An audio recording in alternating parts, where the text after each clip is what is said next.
Well, truth be told, what is next is you've got to find out what lights up that person, and you hit that button. Usually what happens is everyone has at least one button that will make them happy. Hey, if you're watching this video, make sure to watch the entire thing, because at the end I'm going to be giving you a free audiobook. And if you haven't listened to this video, it's not going to fucking make sense. So thank you so much, and let's get into it. Guess what? Small talk sucks. Hi. How you going? How are you? How's your day been? Small talk sucks. And I mean this from the most honest sense, because if you've ever explored Tinder, or hell, if you've ever been online ever, you will encounter a number of people who don't know how to have a conversation.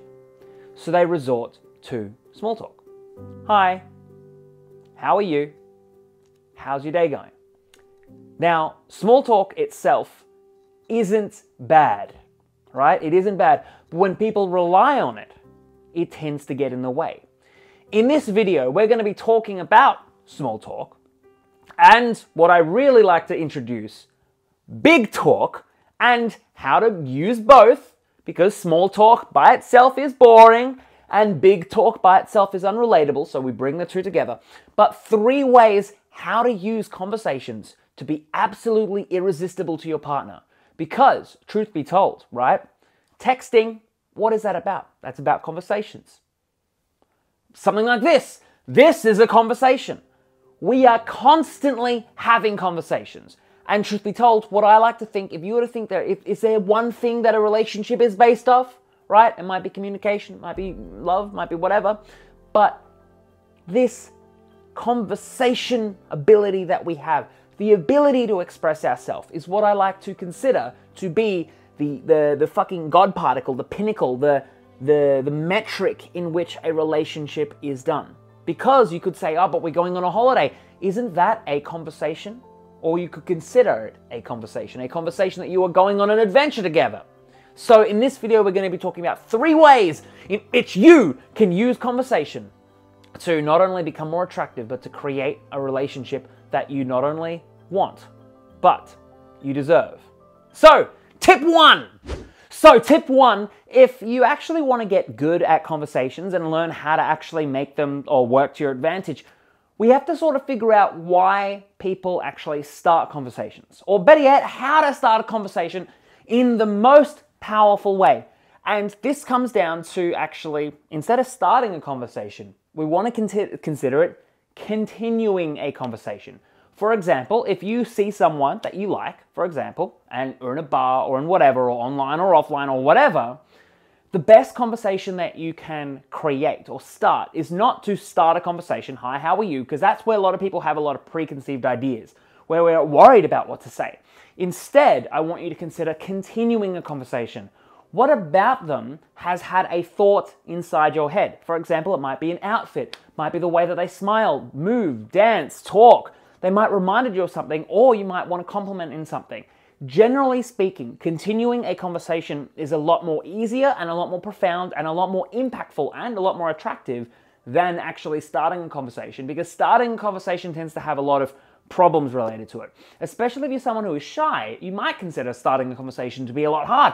What do we say? What's the opening line? A lot of people get obsessed about this, especially there are some guys who might watch this video and they might get obsessed with these things called openers, you know. How do we start this conversation? So the best way to start a conversation is, instead of thinking about starting a conversation, I want you to consider it that you are continuing a conversation. Because what feels like it's easier, starting or continuing? For example, if you're dating someone, right, and you're texting or you're trying to figure out actually how to continue the communication, well, what's a conversational topic that you haven't finished yet? That might be a really easy way to actually continue the conversation, because it's too jarring to start and stop. Imagine, like, for example, if you're driving a car and there's red lights, right? You stop and you're like, but I'm in a hurry, I gotta get somewhere. If there are no red lights and it's all green lights along the way, how easy is that? And so starting conversations can be sort of like waiting for a green light. You know, you're waiting for permission, you're waiting to see what the other person is thinking or feeling, and that can cause a lot of issues. But when you are continuing a conversation, it's like the car is already in motion and it already allows you to start something new without actually having to feel like you're starting something new. It just feels like it's in a flow, and when it feels like it's in a flow, you immediately allow the other person to get in that flow with you. This is what I call often to people, I call it going first. You know, when I used to coach people directly in how to be more confident, more charismatic, is what I call human dynamics. But when it comes to this kind of stuff, what I often say to people is to set the frame that you want the relationship to be. For example, if you want it to be happy, if you want it to be joyful, set that frame from the immediate conversation that you actually go by. Because if you think they're going to reject you, then what you do is you set them up to reject you. You stifle yourself, you stop yourself from actually expressing yourself fully, or to an extent that they might like you, for example. And what I find is the only reason why people reject us truly is because we rejected ourselves before we even said fucking hello. So instead, I want you to consider continuing the conversation. That might mean that they inspire you to say something, they inspire you to do something. But without that whole idea, suddenly we're starting something new that we get stuck in. How do I start a conversation?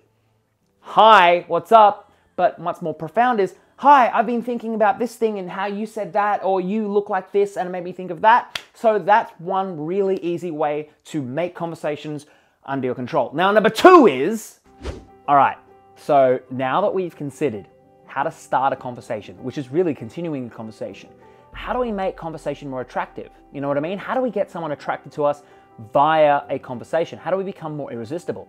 And I can hear you saying, but yeah, I've learned how to start conversations, and thanks to you, I understand it now, and it's profound, and my mind has exploded, and what do I do next? Well, truth be told, what is next is you've got to find out what lights up that person, and you hit that button. Usually what happens is everyone has at least one button that will make them happy. Even the most depressed person, even the most hardest to reach person. In fact, this content that I give you, and if we're on a call, if you and I were speaking, what you'll find is the stuff that I give you can work in the most hardest situations. And so even someone who has nothing going for them, absolutely nothing, will have this button. And usually happier people have quite a lot of buttons. But it's usually a conversational topic, it's an idea, it's an emotion, it's a feeling that usually if you press this button, bring up this topic, they will feel good. And when they feel good around you, they're naturally going to want to spend more time with you. Why? Because you make them feel good. The universal law of relationships is that we get into relationships because of how they make us feel. So how do people want to feel? Do they want to feel good? Do they want to feel bad? Do they want to feel excited?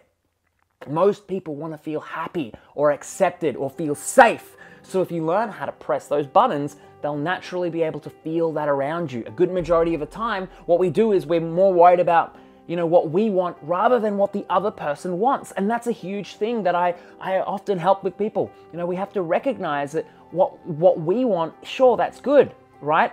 We have to assume we're going to get that. But the way to get that is to help other people get what they want.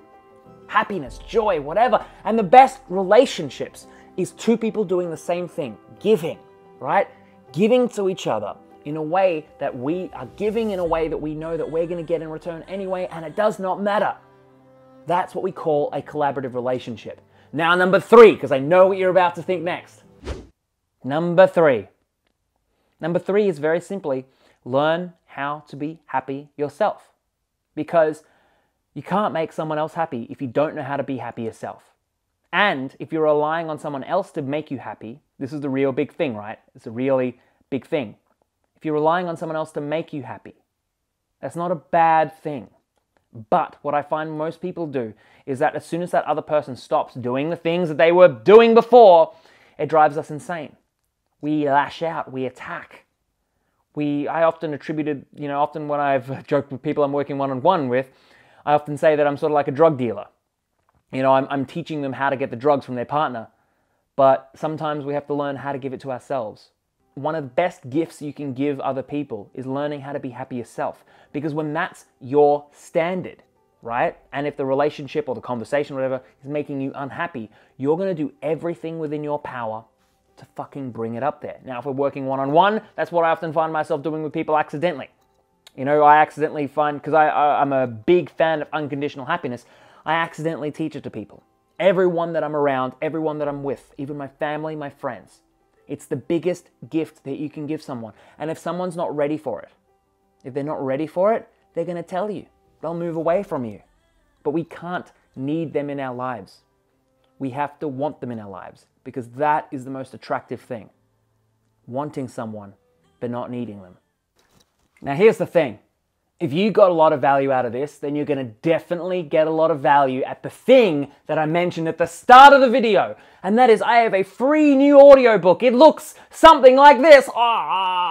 It is 3 smart dating tips for successful people. Because what I found is there are a lot of people who are really successful in their lives, in their business life, in all parts of their lives, in their fitness, their love, their whatever. But what happens is when it comes to their relationships, they just don't fucking know what to do. And I'm not saying that's you, because sometimes what they do is they run them like it's a business. They run their relationship, or because they're so used to their everything in their life being so amazing, and the relationships aren't so amazing because they're not so amazing so instantly. What happens is they tend to just, you know what, it's not my priority right now. And that's what some people do. So if you're one of these people, heck, or if you want to be successful, heck, if you're just someone who likes learning about dating, please check out the link in the description below. You can get access to it now. It's for free. Don't worry, I'm not going to charge you afterwards. It's my way of connecting with you. You know, it's my way. Remember how I said before, go first. I want to create an amazing connection with everyone. I want to make an amazing connection with you. So my way of doing it is by setting the standard, by giving, because that's how I live my life, by giving. So thank you so much for watching. If you did want to give back to me, you can press the subscribe button, because you're going to really want to look forward to what's going on Halloween. I got something special planned. And thank you so much for watching. If you did like, thank you for leaving a like. I really appreciate it. And if you did like this video, make sure to share this with everyone you know. And if you fucking hated it, share this with your enemy. You know what I mean? Send it to some jerk that left you like scorned. And you know what? I want to challenge you here as well. More importantly, no more small talk. Or more specifically, don't start a conversation with small talk. Don't start it with a conversation, because all the stuff that we talked about here, that is what I call big talk. They're the big overarching things. They're the things that really profoundly make connections really fast, really easily, assuming that rapport with someone else. But the challenge for you, at least till next week, at least till the next video is coming out, do not start a conversation with small talk. No hellos, no how are yous, no whatevers. You can end it with that, but this is going to force you to think in a new way, and this will create what we call this is what we call a creative limitation, where you're forced to be creative because of a limitation. So thank you so much for watching, and I'll talk to you next week.